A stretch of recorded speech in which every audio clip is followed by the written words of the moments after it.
Hello and welcome to the Amateur Football YouTube channel, the Stoppage Time Penalty Show. Thank you guys for watching. Please like and subscribe. Let's go straight into this.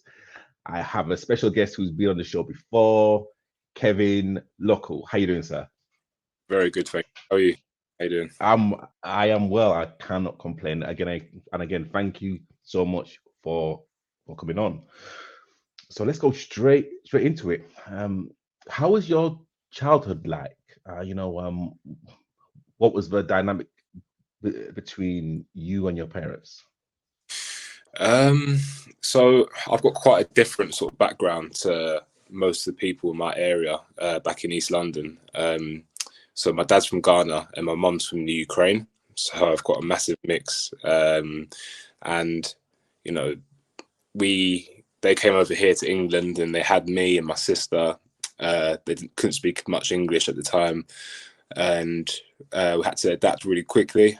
So I was actually brought up speaking the Russian language, which as a mixed race guy in East London, it's a bit strange. So in terms of mixing and mixing with other people, it was quite strange and quite difficult because of my background and who I was. But between me and my parents, my dad was a working man, always working day and night. So I rarely got to see him. And my mum was the housewife as such, who, me and my sister were very, very lucky to have a mum like her, very loving, very caring. And, we had a really good bond.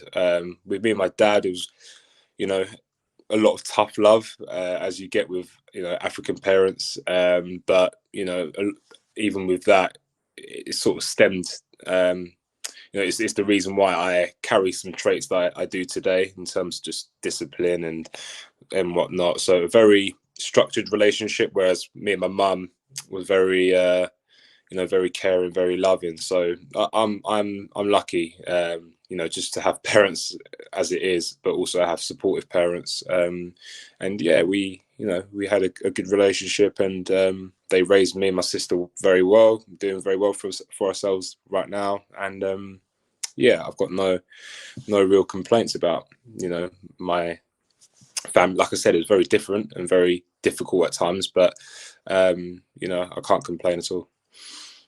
So, what was the hardest thing going into primary school regarding like the culture and the language and literally your kind of, I'd say, your social circle? I think when you come from a mixed sort of heritage and a mixed background, being a mixed race person, I think you can carry some sort of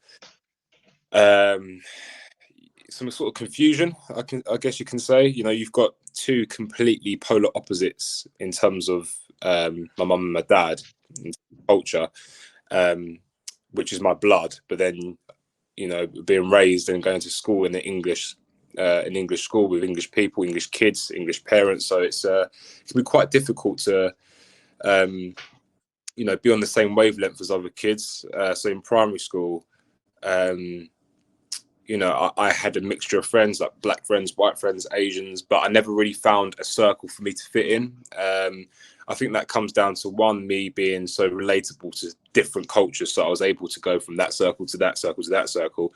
But then also I struggled to find a group or a circle that fit for me, or, I could see myself fitting in a certain group of friends. So for that reason, I didn't really have a set group, and I didn't warm to a particular set of people. I think that was good in the sense that I could speak to multiple people, but I couldn't really form strong relationships because of my lack of, confidence in my identity. And it proved to be difficult, but also it came with some benefits in terms of focusing on myself and really trying to, be self-confident and be okay with not having loads of friends, which I've learned to do. And yeah, that was my sort of early experience at school. And what's your fondest memory at primary school or middle school or high school? My fondest, I think. So going back, I think probably when I started playing football, It's quite sad to say, but I actually gained quite a lot of popularity through my football. And when I signed for Norwich in the academy, that came with a sort of status as a. I wasn't a professional footballer, but I was classed as the professional footballer. I was classed as someone who could go far, and through that, at the time, I saw it as a really good thing. And I started to have a lot of praise from teachers and from so-called friends, I guess you could say. And at the time, I loved it. I loved the attention, as you do when you're young and you want to have friends. And I grew up not having loads, so when the friends started to come, I was really pleased. But obviously now looking back, it was probably because I was seen as this guy who played football rather than genuine friendships. But at the time, I loved it. I was getting so much attention, even from girls and, at that age, it means I really started to find my feet, and I became very confident because of that as well. So it's quite sad, but that's actually my fondest memories, because in terms of actually school and education, I kept thinking about football. I was always thinking about football. So, it was sort of outside the classroom, and that sort of popularity that at the time, felt good. Mm. And what was your first footballing memory? And when did you find out about your ability to actually play football and think, okay, I'm actually kind of good at this sport? My first football memory was actually quite a bad one, because I went to initially lose weight. My mum thought I was too big for my age, too chubby. So I went to my mate's football team just to lose once a week, just to lose a bit of weight and just to mix with other people. Like I said, I didn't have many friends, so I went to mix with one of my friends and see if I can make some new connections and lose a bit of weight at the same time. And we had to do like these kick-ups. I think it's like 2 or 3 kick-ups and then catch the ball. I couldn't do 2. I could kick the ball, but it'd always go away from me. So I remember at the time feeling so embarrassed. And that's always stuck with me. The fact that I couldn't do 2 kick-ups, and then some of these boys were doing 3, 4, 5, and then with their head as well. And I was just so jealous at the time. I thought, gee, I wish I could do that, because again, when you can perform, at that age, you gain friendships at 7, 8 years of age. You gain friendships by being good at something sometimes, and I wanted to improve. So I went to the park a lot with, me and my ball, my football, just not really with anyone else. So I'd just go and practice, get some cones that my mum would buy me, and I'd practice dribbling, I'd practice kick-ups. And then after time, and after probably about a year, I realised I was actually doing okay, and I was probably on par with the other boys at that team. And then I just had 1 year where I was playing football at school, and I was just learning really quickly, and I was developing really quickly. And by year 8, in secondary school, I realised I was actually a lot better than some of these other lads. So that was the time where I realised, hang on, I could actually, not go pro, but at the time I was just thinking I might go to a better team, or I might go to, a higher division at Sunday League level. And then things really just kicked off. I started to really enjoy practicing and enjoy, doing the extra bit of training outside of the football club, and become addicted to it. I become addicted to improving, and I started to really find myself go like that when other lads were just staying at the same level. So come year 8, year 9, I realised that I could actually potentially do quite well in the sport.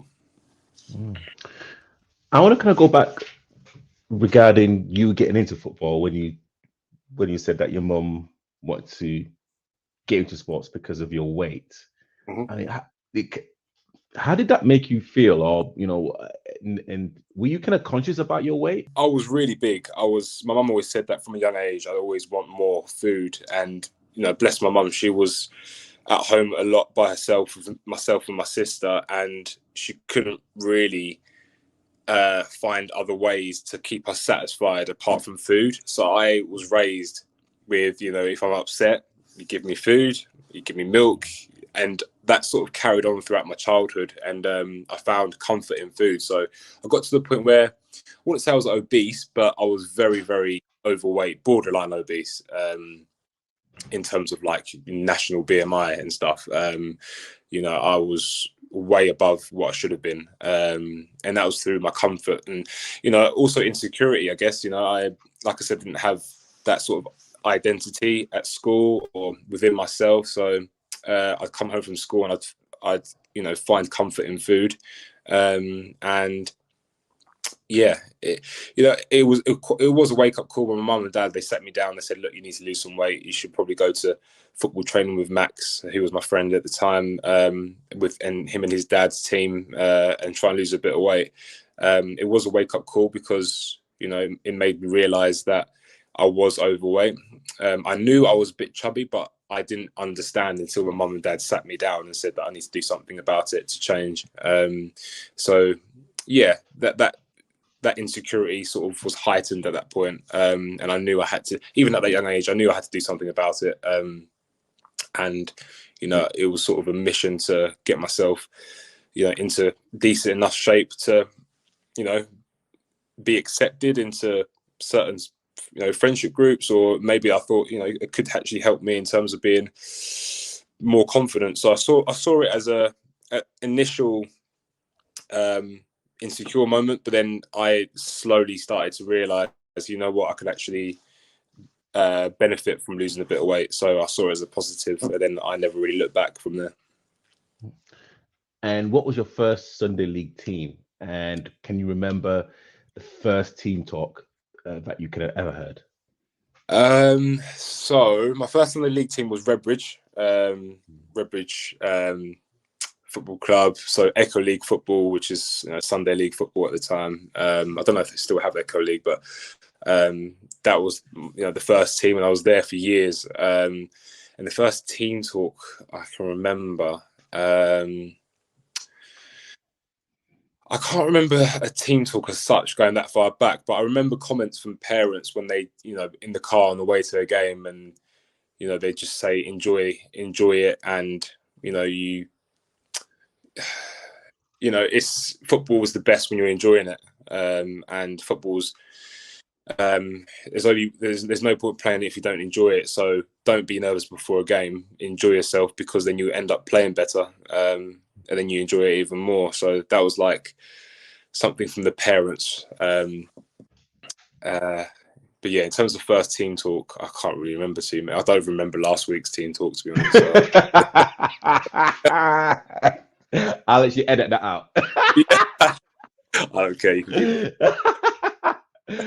But so it's and again, like, correct me if I'm wrong. So football wasn't even something that you even thought about in terms of being a professional footballer. It was just something that you thought, okay, well, I'm kind of good at this, and I'm playing a bit of Sunday league, and then at 14, 15, you kind of go to Norwich City. I mean, how does that journey work out?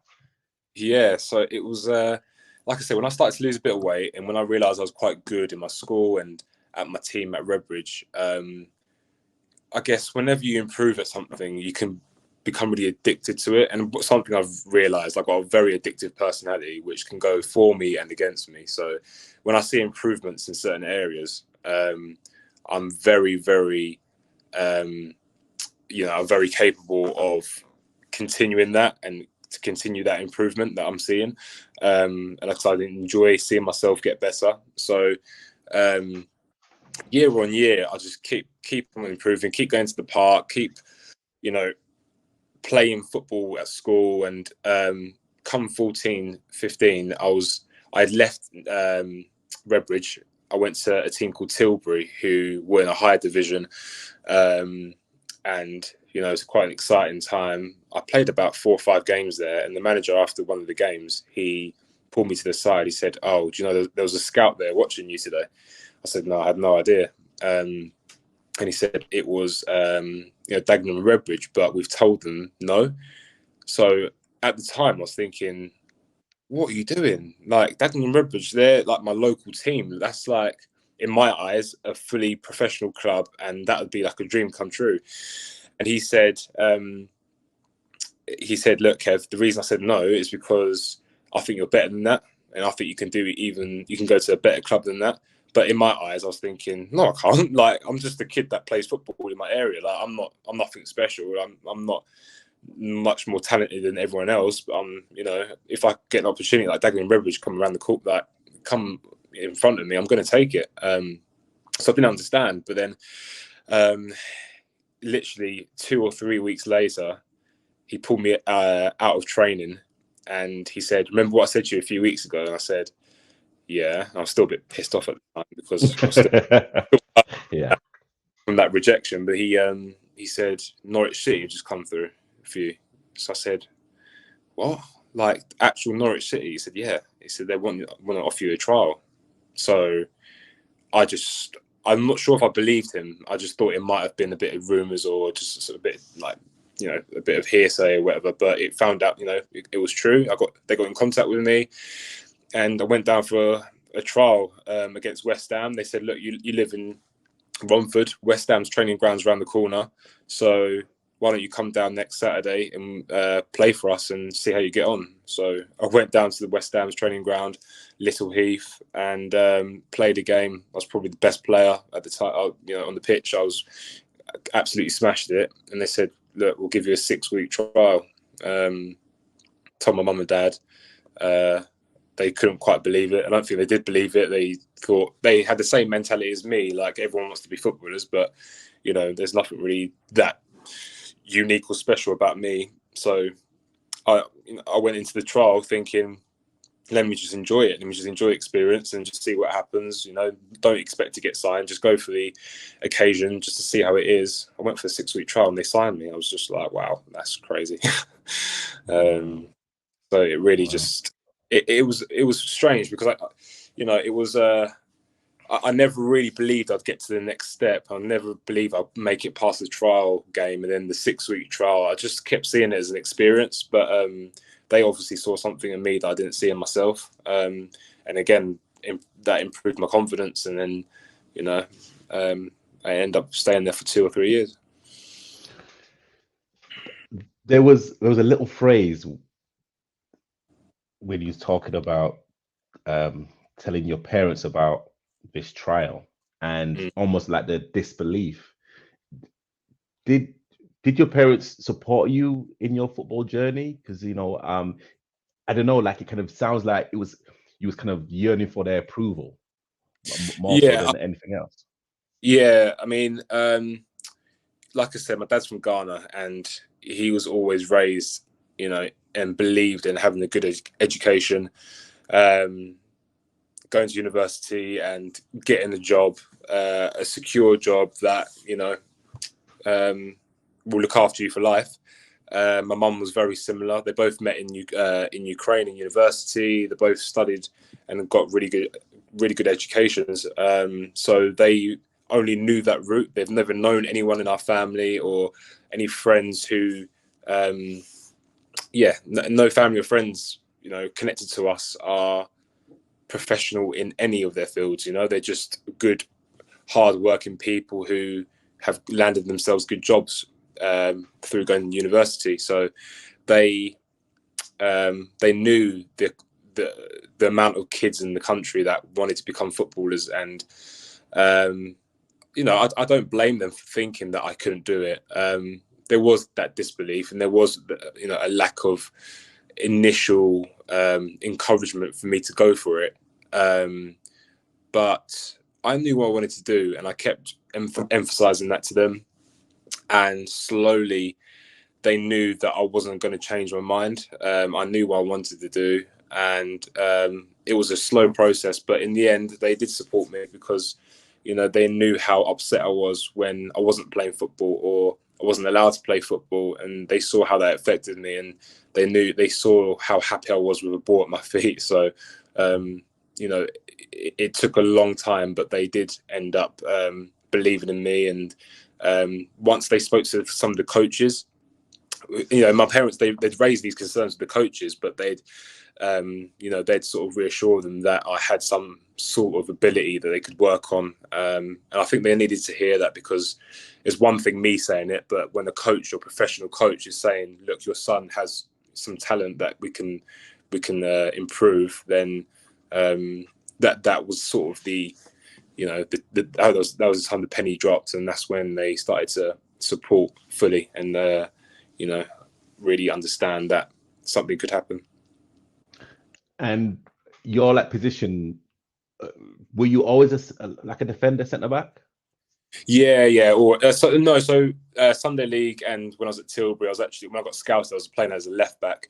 But as soon as Norwich scouted me, they said straight away, look, your height, your build, your characteristics, we see you as a centre back. We see you as someone who, could probably get a career in professional football as a centre back.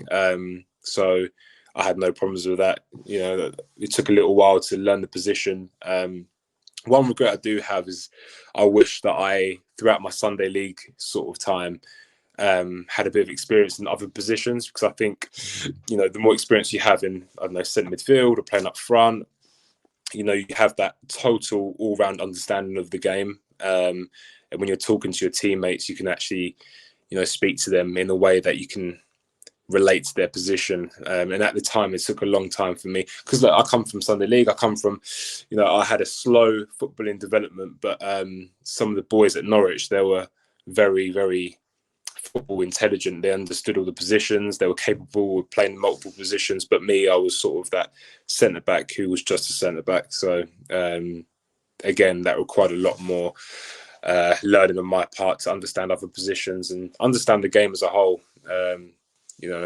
understood that I was probably behind in terms of football knowledge compared to my teammates. So I really took pride in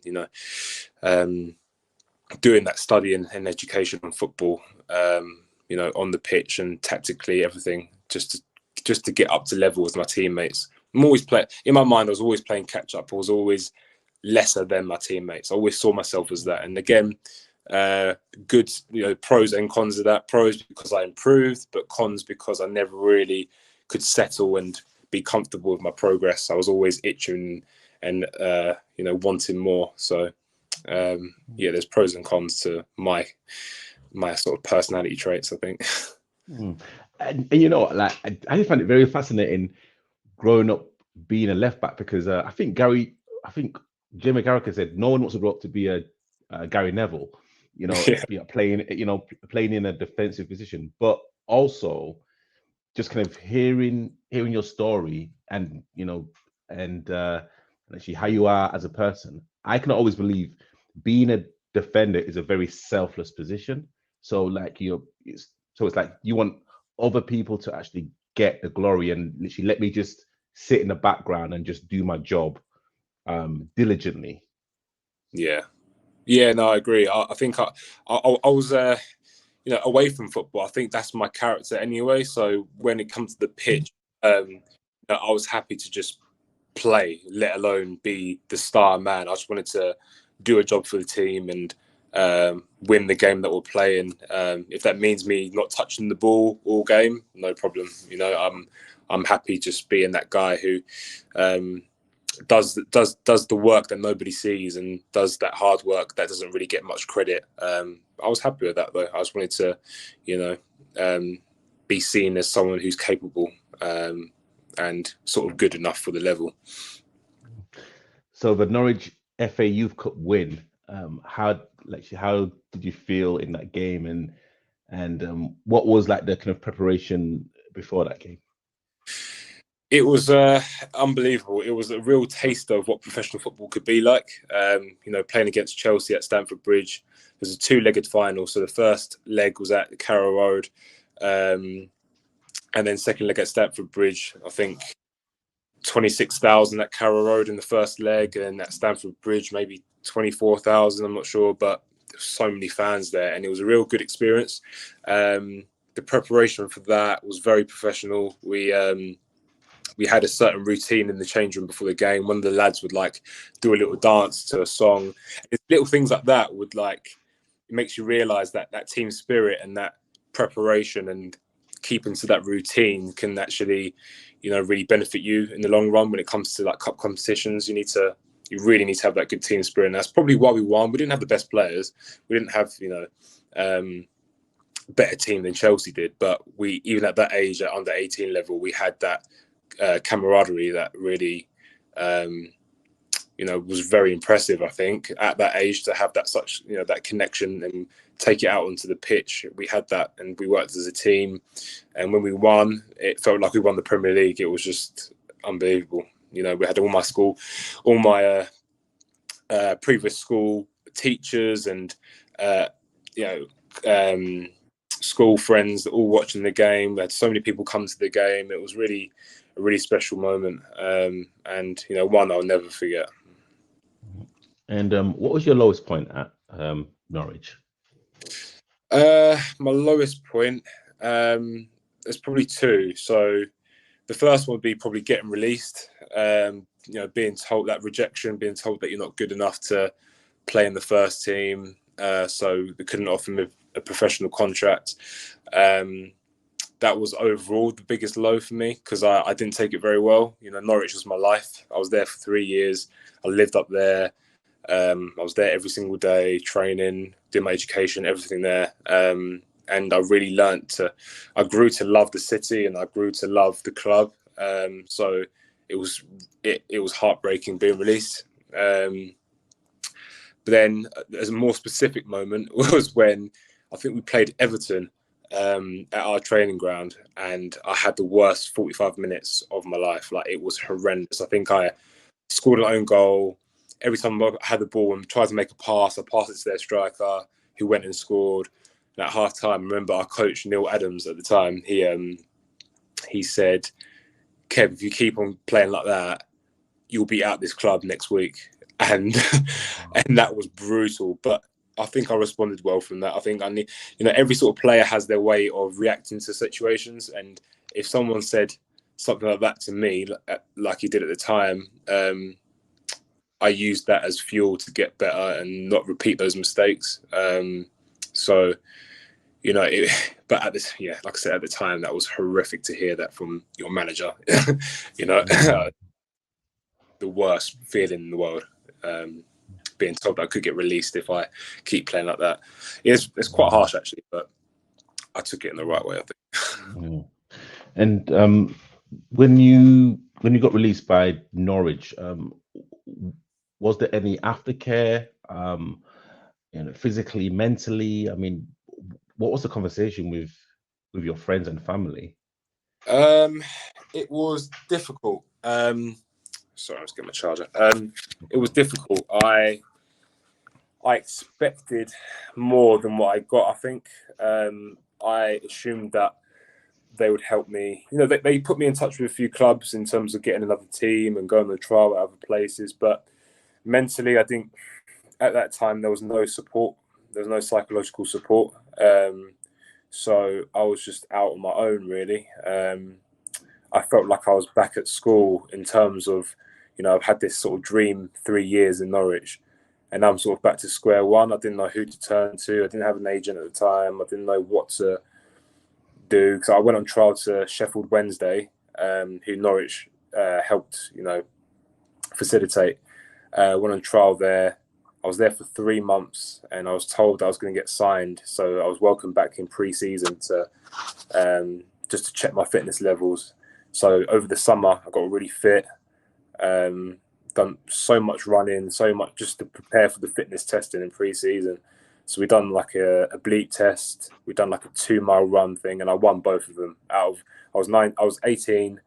There was all the first team players were there. All these players that played in the championship, and I beat absolutely every single person there. So I thought, wow, okay, I'm getting signed. They asked me to come back because they wanted to see my fitness levels. I've come back the fittest here, so that is, you know, I'm getting signed. I even stupidly told my family, look, they're going to sign me. I'm going to start looking for places soon. And then, long story short, manager got sacked and the new manager came in and didn't like me, so I got released for my trial. And that sort of rejection again, I needed probably somebody to speak to about it. And going back to Norwich, they didn't have a dedicated person to support the lads who had been released, and it's probably changed now. This is going back, what, I don't know how many years this is, 8 years ago, 9 years ago this was. So back then there was no support at all, and I found it really difficult mentally to bounce back from that. Not just get a club, but just to psychologically and mentally, just to cope.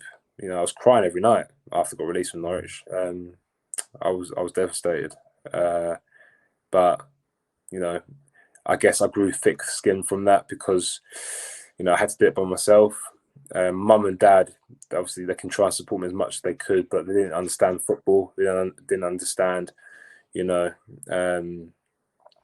how I was feeling, because their sort of idea or response was, okay, look, you can go to university now. You can go, you know, go get an education and get yourself a job. You tried at football, we're proud of you, but now it's probably time to get in the real world. But I didn't want that. You know, I wanted to continue. I wanted to be a pro.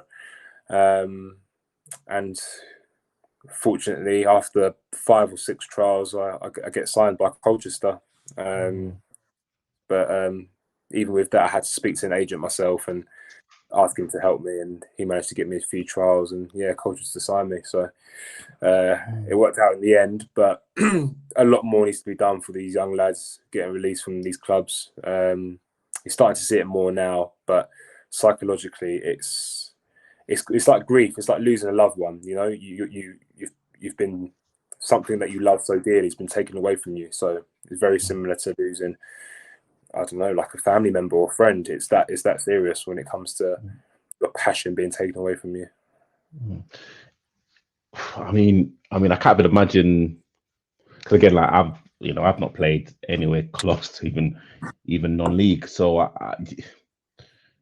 did you see football at that time as a job? Were you still passionate about it? I mean, and again, was it kind of something that you enjoyed doing? Yeah, I loved it. I mean, being released didn't take away the love for it, but it changed my outlook in terms of, you know, what it's about and how you can't expect a club or certain individuals to carry your hand and walk you through life. It was a wake-up call in terms of, you know, if you're not wanted, you're out there, and you're going to have to find a way yourself to, you know, to recover and to get another club, because clubs can support you in small ways, but they're not going to hold your hand and lead you to your next path. You have to really have that resilience, and you know, it made me understand the business of football and how brutal it can be, no matter how long you've been at a club or how loved you think you are.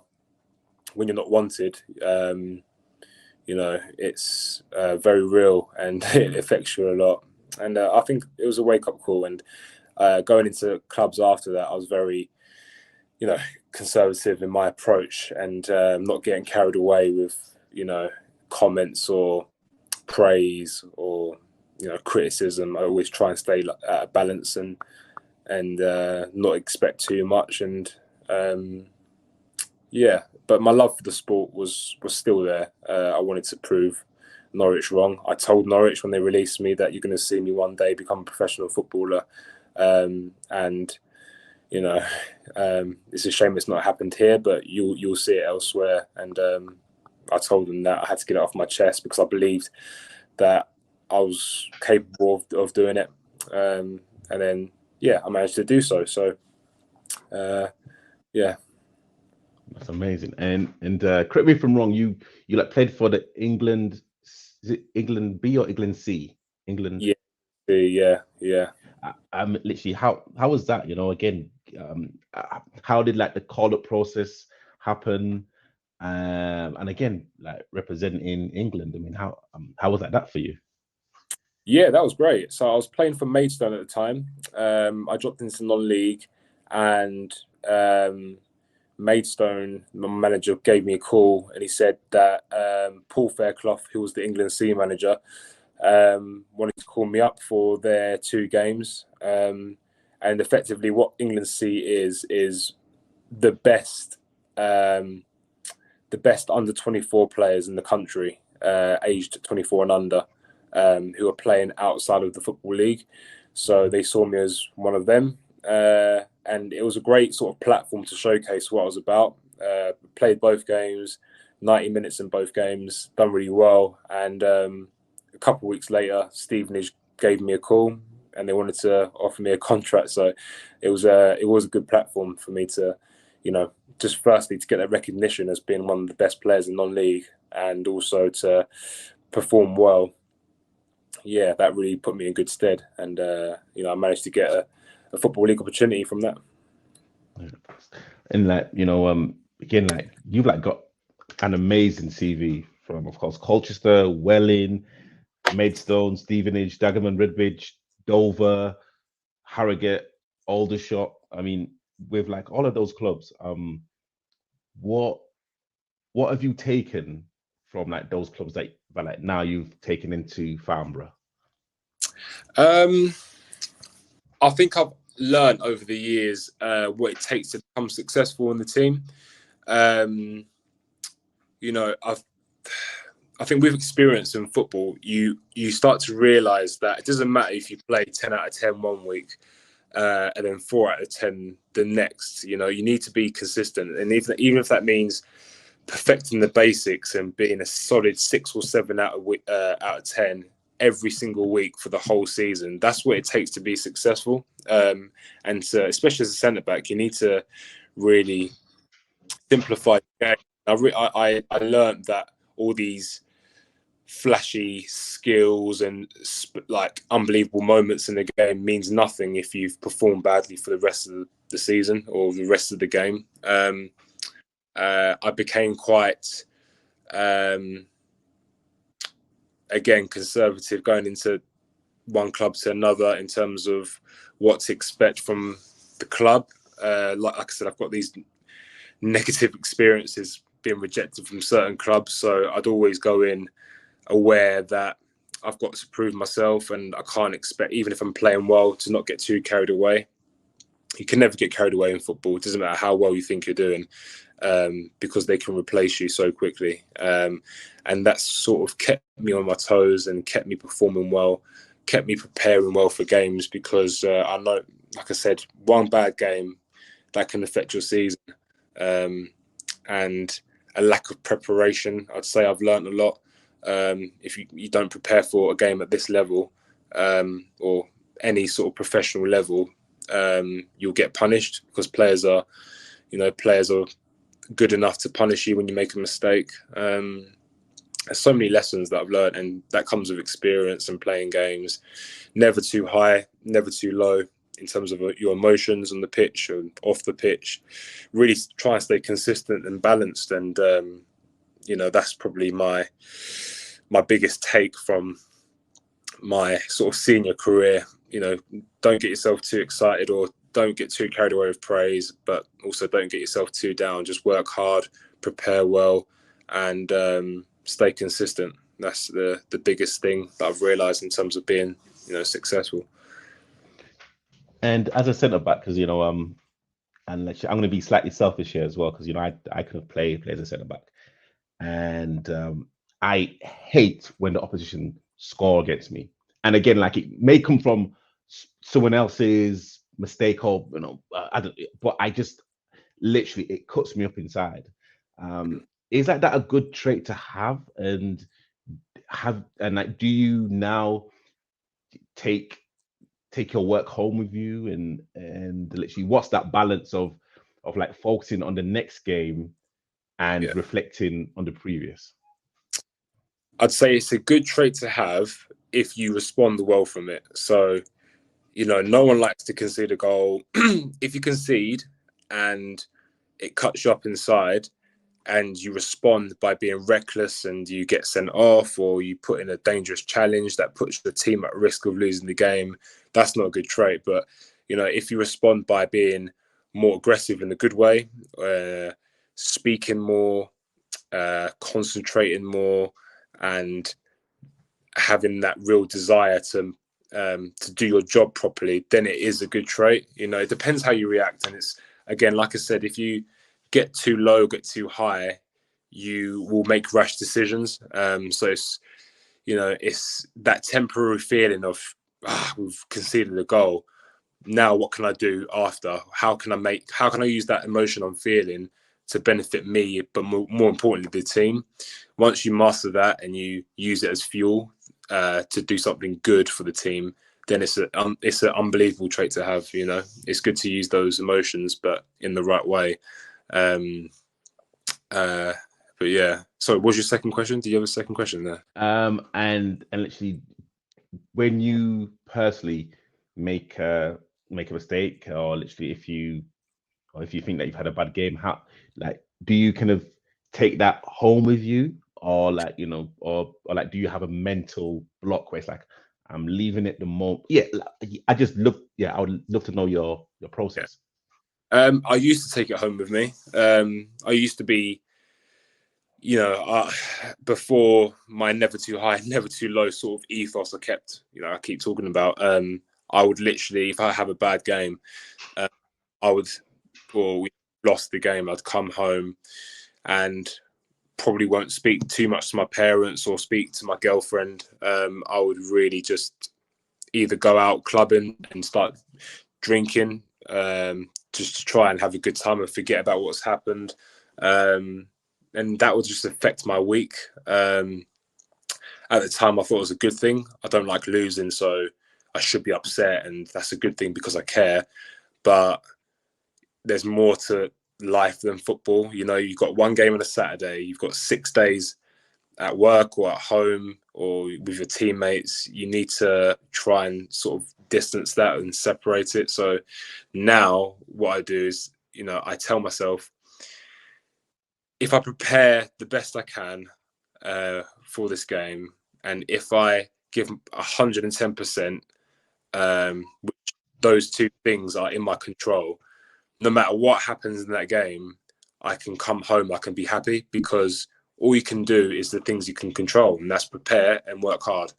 If you do both those things, the rest is out of your control. So you can't change what's happened. You can only prepare even better, or work even harder.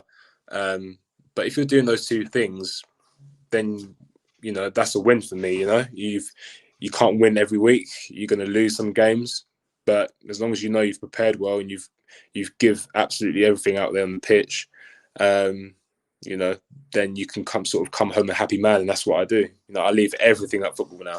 Nothing. As soon as I get in the car, I'll put on a podcast that doesn't even mention football, something interesting. I'd come home, I see my daughter, and I'm smiling again. So it's only if you're not preparing well and you feel like you could have given more in terms of effort in a certain game, then I'll have that in the back of my head. But yeah, like I said, as long as you do those two things, you can't overthink it. That's all you can control, and that's all you can do. So. And how is having your family change your outlook on life? It's been massive. It's been a massive shift. Yeah, I couldn't tell you. Having my daughter from day one was probably the best thing that could have ever happened to me. Because at the time, I was very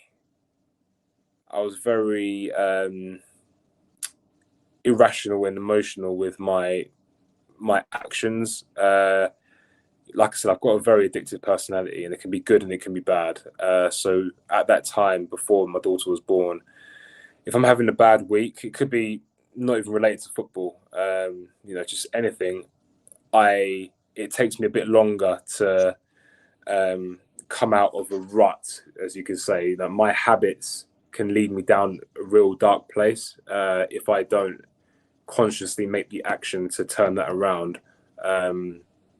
And I felt myself going up and down way too much because of things I can't control. You know, I was playing for a team and the manager was not picking me.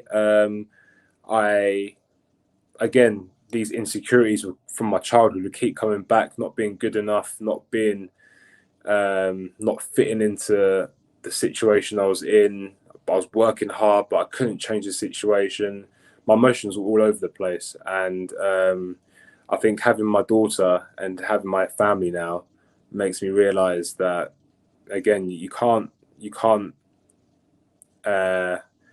control absolutely everything. You can control your actions. You can't influence how other people think about you. You can do what you can do, and you can just focus on what's most important. And that's really enabled me to start saying no now to some things. You know, having my daughter, if I don't want to do something with some friends, if I don't have the money, if I don't have the time, beforehand, I'd try and please absolutely everyone. So I'd say, yeah, sure, we'll go out tonight. Yeah, sure, we'll go for that meal. But now, the bigger picture is, if I don't want to do it, I'm not going to do it because I've got such limited time in the day. I'm working, I'm playing football, I'm working out, I'm trying to be a good dad, a good partner. That's my core. That's my most important thing. So having, you know, Mila, my daughter, she's made me understand that, you know, there's so many things in life that aren't important or aren't important enough to stress about them, and family and your loved ones are absolutely everything, and they'll be there for as long as you live. So I try and focus all my attention on that. And yeah, like I said, my daughter's enabled me to have that mindset and yeah, change my life really. And when was the last time that you cried? Oh,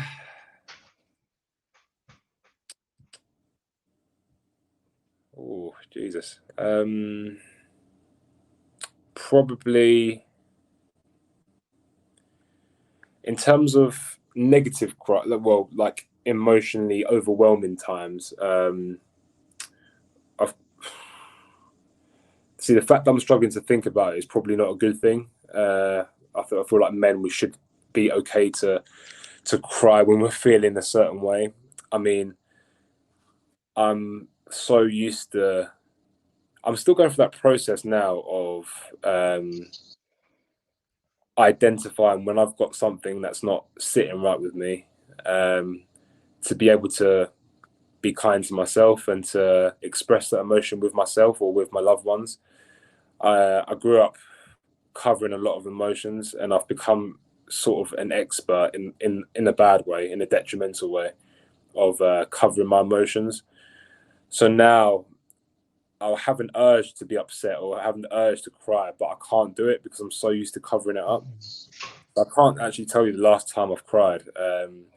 It's been a long time. I cried when my daughter was born, but that was pure happiness. And it's been a long time since I've had a cry to myself or to, you know, my partner. So that's still a work in progress, I think, because I've had, you know, like we all do, we have bad times, we have dark thoughts, we have that, you know, periods of our life that aren't going so great, and we should be able to sort of express that, shouldn't we? So that's still a work in progress for me. And you are currently playing for Farnborough. How is that going? And what you're looking to achieve with the club? Yeah, it's been good. So, you know, I think at the moment we've got the FA Cup this weekend. You know, try and get as far as we can in the FA Cup, starting this Saturday against Wrexham. You know, a good FA Cup run's really good financially for the club and for a lot of us players who might want to, you know, get a move back into the Football League or go higher up the pyramid. It's, you know, a good opportunity for those players. And then also, you know, we want to get in the playoffs. Really, you know, we're on a good run. We're 12 unbeaten, and ideally, we'd like to try and challenge for a playoff place. You know, we're mid-table at the moment, but if we continue our run, there's no reason why we can't be, you know, looking at playoffs and potentially getting promoted. So that would be an unbelievable season. But yeah, let's see what happens. Yeah. And have you kind of thought about what you're looking to do outside of football? Well, when you retire, which I hope it is in the next 2 or 3 decades. Yeah. In terms of, so I'm currently doing a bit now, doing a bit of finance work. I'm taking up some exams, and I'm currently working in a firm to, just to start my sort of career outside of football, which I'm really enjoying. When I fully retire, again, I've got these traits in me that doesn't allow me to rest, and I can't be that person who finishes football and does nothing. In terms of like my body and my mind, when I'm working out or when I'm competing in the sport, I feel better in my mind. So I'd love to do an Ironman. Like Wow. yeah, I'd love to do an Ironman, and I think keeping fit and setting a ridiculous goal like doing an Ironman is something for me. I think I'd enjoy the training when I'm training, and I'm enjoying the training.